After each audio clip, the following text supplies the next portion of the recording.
आप सभी को जय मसीह की ऑनलाइन की आराधना सभा में मैं आप सभी का स्वागत करता हूं और मैं विश्वास करता हूं कि आज परमेश्वर की आराधना में उसके वचन सुनने के लिए, उसकी आराधना करने के लिए आप उत्साहित हैं।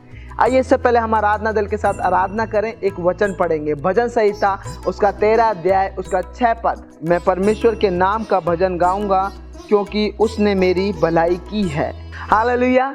यहाँ भजनकार कहता है कि मैं परमेश्वर के नाम का भजन गाऊंगा क्योंकि उसने मेरे लिए भलाई की है। परमेश्वर ने आपके जीवन में बीते दिनों में जो भलाइयाँ की है उनको याद करिए मेरे प्रियो। उनको याद करके परमेश्वर के समीप आके उसकी आराधना और स्तुति करिए। जब आप ऐसे करोगे तो परमेश्वर की और भी भलाइयों को आप अधिकाई से देख पाओगे अपने जीवन में। आज जब आप परमेश्वर की आराधना करते हैं तो उसको अपने जीवन में आमंत्रित कीजिए और आपके जीवन में आएगा और आपके जीवन को बदल के रख देगा। आइए हम प्रार्थना करते हैं आराधना में जाने से पहले। प्रभु यीशु मसीह धन्यवाद देते हैं, खुदावंद यीशु के नाम से तेरे पास आते हैं, जबकि प्रभु हम सब मिलके प्रभु आराधना दल के साथ तेरी स्तुति आराधना करते हैं, तेरे नाम को ऊंचा उठाते हैं। होने दे प्रभु हमारे दिल के कोने कोने में खुदावंद तेरा नाम गूंजे, तेरी सामर्थ काम करे और हम परमेश्वर तेरी पवित्र आत्मा से परिपूर्ण हो के प्रभु एक सच्चाई से आराधना करके तेरे नाम को महिमा देने पाए। प्रभु हम विश्वास करते तो अपने आत्मा का बहाव हमारे बीच में देने जा रहा है। शुक्र करते हैं कि खुदावन आपने हमारी दुआ को सुना है। यीशु मसीह के नाम से मांगते हैं, आमीन आमीन। यीशु मेरे दिल में है, गाता हूँ मैं उसके लिए। यीशु मेरे दिल में है, गाता हूँ मैं उसके लिए। मेरा वही संगीत है, गाता हूँ मैं उसके लिए। मेरा वही संगीत है, गाता हूँ मैं उसके लिए। गाता हूँ मैं उसके लिए। यीशु मेरे दिल में है, गाता हूँ मैं उसके लिए। यीशु मेरे दिल में है, गाता हूँ मैं उसके लिए। जीवन जल वो है, पीता मैं उसे रहूंगा। जीवन ज्योति वो है, संग संग मैं उसके चलूंगा। जीवन जल वो है, पीता मैं उसे रहूंगा। जीवन ज्योति वो है, संग संग मैं उसके चलूंगा।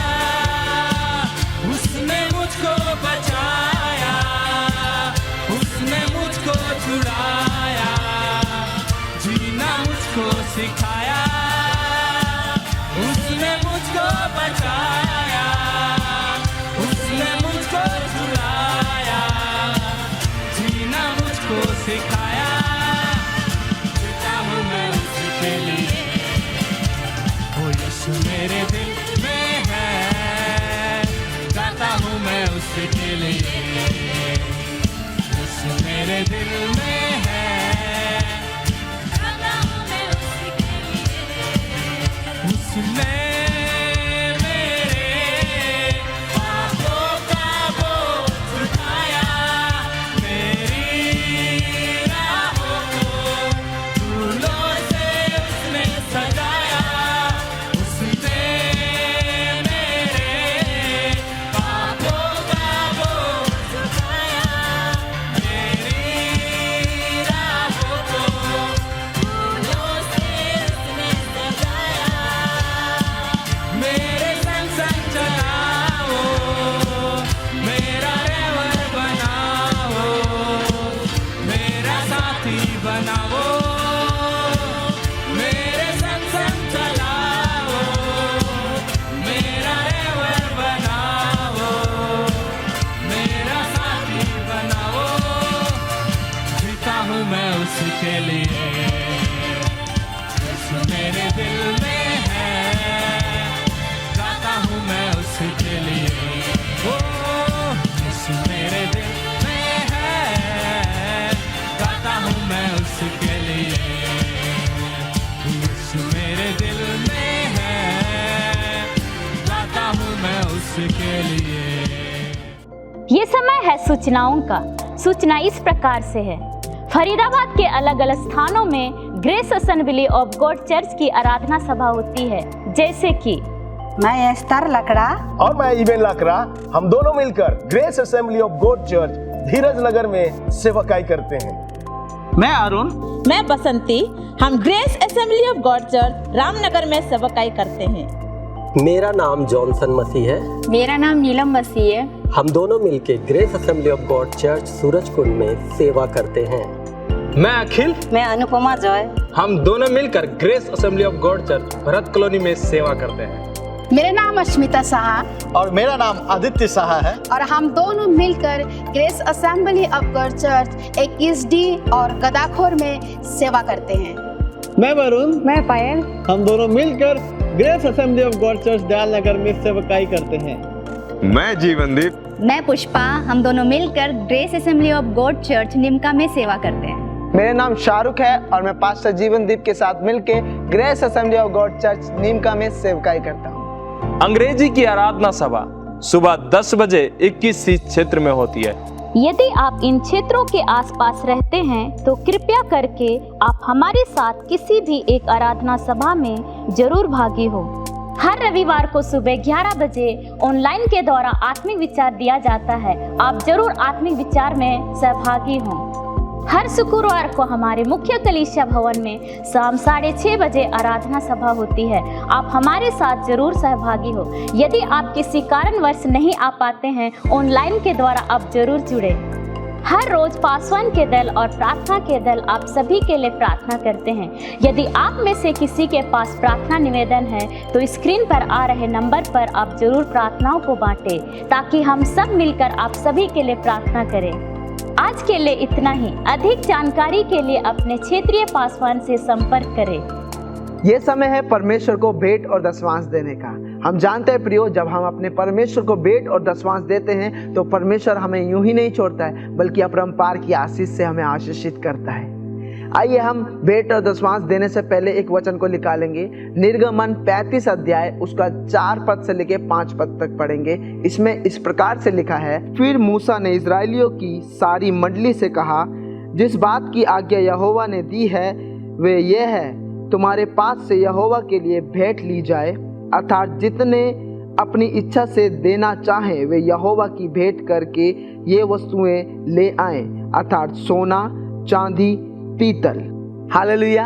यहाँ पे मूसा को परमेश्वर ने आज्ञा दी कि परमेश्वर के पवित्र मंदिर के लिए कुछ भेंटों को इजरायली के द्वारा ली जाएं। तो उसी प्रकार वो इसलिए कहा गया था कि परमेश्वर के भंडार में किसी चीज की कमी ना हो।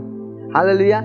उसी प्रकार जब आज हम परमेश्वर ने हमें सारी चीज़ों से आशीषित किया है, हमें बंधनों से छुड़ाया है, हमें आशीष किया, हमारे धन संपत्ति में आशीष किया, हमारे परिवार में हर चीज़ से आशीष किया है, तो ये खुशी का मौका है। हम खुशी से परमेश्वर के राज्य के लिए, उसके भवन के लिए बोएं। हालेलुया। इजरायलियों के लिए कुछ नहीं था, वो बंधुआई में थे, वो मिस्र में पड़े हुए थे, उनके पास कुछ भी नहीं था, मगर परमेश्वर ने मूसा द्वारा उनको वहां से निकाल के लाया और एक प्रतिज्ञा का देश दिया और वो आशीषित हुए। और जब आशीषित हुए तो परमेश्वर ने कहा कि परमेश्वर के राज्य के लिए, उसके भवन के लिए कुछ करें। तो वही चीज़ हमारे जीवन में लागू होती है। जब परमेश्वर ने हमें छुड़ाया है, हमें आशीषित किया है, हमारे काम में हर चीज़ में बरकत दिया है, तो उस बरकत में से परमेश्वर के राज्य के लिए आज देंगे। जब देंगे तो परमेश्वर हमारे जीवन में अपरंपार की आशीष को देगा। हालेलुया। आइए हम दुआ करते हैं। खुदावंद यीशु मसीह, हम तेरा धन्यवाद देते हैं, इस समय दुआ करते हैं। जो भी परमेश्वर पिता इस समय प्रभु अपने परमेश्वर तेरे सामने प्रभु भेंट और दशवांश को रखे हैं प्रभु, कि तेरे राज्य के लिए दें प्रभु जी, तेरे राज्य की बढ़ोतरी हो। हमारी दुआ है उनके जीवन में अद्भुत काम कर, उनकी तमाम ज़रूरतों को तू पूरा करना परमेश्वर पिता। और जो नहीं दे पा रहे हैं प्रभु, जिनके पास नहीं है प्रभु, मेरी दुआ है उनके प्रभु भंडारों को भरपूर कर दे परमेश्वर पिता, कि तेरे राज्य के लिए अद्भुत रीति से प्रभु जी बोए और तेरी महिमा अपने जीवन में देखने पाए। प्रभु धन्यवाद देते हैं कि तूने हमारे भेंट और दशवांश को स्वीकार किया। यीशु मसीह के नाम से मांगते हैं, आमीन आमीन। आप अपने भेंट और दशवांश को ऑनलाइन के माध्यम से दे सकते हैं, जैसे कि फ़ोन पे, गूगल पे, पेटीएम, QR कोड को स्कैन करके, और आप बैंक ट्रांसफ़र के माध्यम से भी अपने भेंट और दशवांश को दे सकते हैं। अभी समय है प्रभु के वचन से सुनने का। आइए मेरे साथ जो इस वर्ष का थीम वचन है उसको निकालेंगे। पहला राजा की किताब 8 अध्याय उसका 61 पद। तो तुम्हारा मन हमारे परमेश्वर यहोवा की ओर ऐसी पूरी रीति से लगा रहे कि आज के समान उसकी विधियों पर चलते और उसकी आज्ञाएं मानते रहो।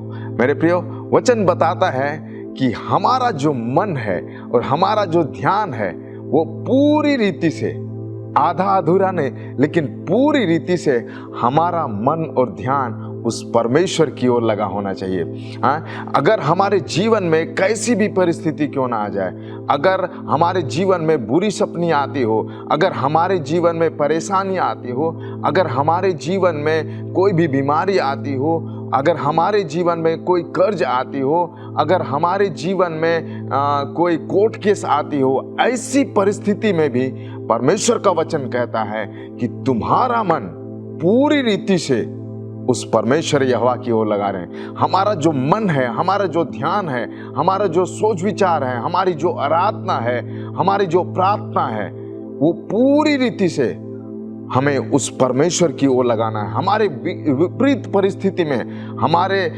कठिन परिस्थिति में हमारा मन और ध्यान उस परमेश्वर की ओर लगा होना है, क्योंकि परमेश्वर का वचन हमें शांति देता है, परमेश्वर का वचन हमें दृढ़ता को देता है, परमेश्वर का वचन हमारे जीवन को मजबूत करता है। वो परमेश्वर की जो आज्ञा है हमें वो उसकी आशीष पर, उसकी सामत पर, हमारे कमजोरी पर उसकी सामत प्रकट होती है, क्योंकि परमेश्वर का वचन कहता है कि मेरी जो सामत है तुम्हारी निर्बलताओं में सिद्ध होती है। मेरे प्रियो, हम उस सिद्धता की ओर आगे बढ़ रहे हैं, इसलिए हमारे जीवन में कैसी भी परिस्थिति क्यों ना आ जाए, हमारे मन को पूरी रीति से उस परमेश्वर की ओर, उस यहोवा की ओर लगाना है। चाहे हमारे जीवन में कैसी भी परिस्थिति क्यों ना है, हमारा मन उस जादी टोने की ओर नहीं, वो हमारा मन उस संसारिक बातों की ओर नहीं, हमारा मन किसी दूसरे व्यक्ति की ओर नहीं, हमारा मन किसी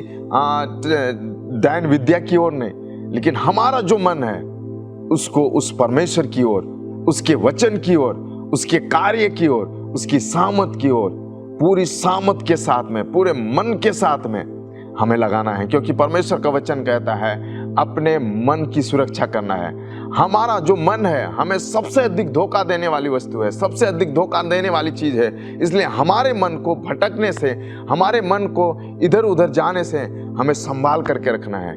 हमारे मन को पूरी रीति से, संपूर्ण रीति से हमें उस परमेश्वर की ओर लगाना है, ताकि हम उस आज्ञा के अनुसार, परमेश्वर की आज्ञा के अनुसार, परमेश्वर की वचन के अनुसार हम अपने जीवन को लगाने पाएं और अपने जीवन को उस यहोवा की ओर, हम परमेश्वर की ओर लगाने पाए, ताकि परमेश्वर हमारे जीवन में, हमारे परिवार में, हमारे वंश में अद्भुत रीति से काम करने पाए। क्योंकि परमेश्वर का वचन सामर्थी वचन है, क्योंकि परमेश्वर का वचन हमारे जीवन को बदलता है, परमेश्वर का वचन हमारे परिस्थिति को बदलता है, परमेश्वर का वचन हमारे जीवन को आगे ले चलता है।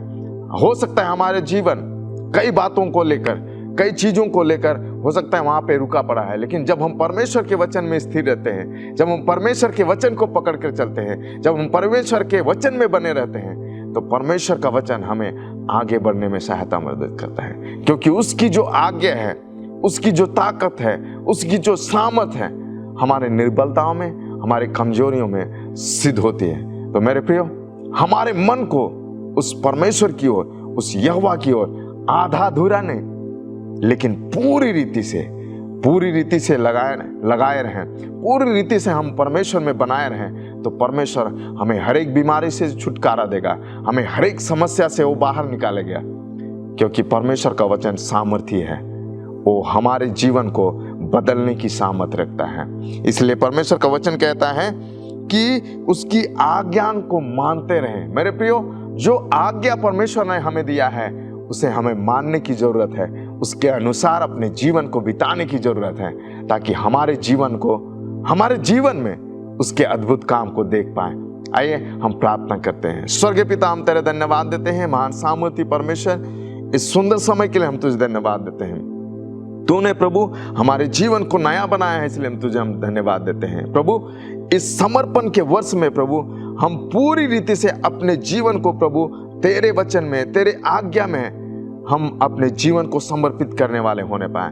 सामर्थी परमेश्वर, जितने लोग प्रभु आपके वचन के नजदीक में आए हैं, आपकी उपस्थिति में आए हैं प्रभु, हर एक लोगों को प्रभु हम तेरे हाथ में सौंप देते हैं। अगर प्रभु किसी भी रीति से अपने जीवन में कठिनाई को महसूस कर रहे हैं, प्रभु समस्या को महसूस कर रहे हैं, निराशा को महसूस कर रहे हैं, ऐसे लोगों के लिए प्रार्थना करते हैं सामर्थी परमेश्वर, ऐसी परिस्थिति में भी प्रभु अपने जीवन को पूरी रीति से समर्पित करके तेरे साथ में बने रहने पाए, तेरे साथ में दृढ़ रहने के लिए तू सहायता मदद कर। जीवन की हर एक परिस्थिति को प्रभु तेरे वश और अधिकार में करते हैं। हर एक बातों के लिए हम तुझे धन्यवाद देते हैं। प्रभु इस प्रार्थना को तेरे हाथ में सौंपते हुए प्रार्थना मांगते हैं यीशु के नाम में, आमीन। प्रभु आप सबको इस वचन के द्वारा आशीष दे।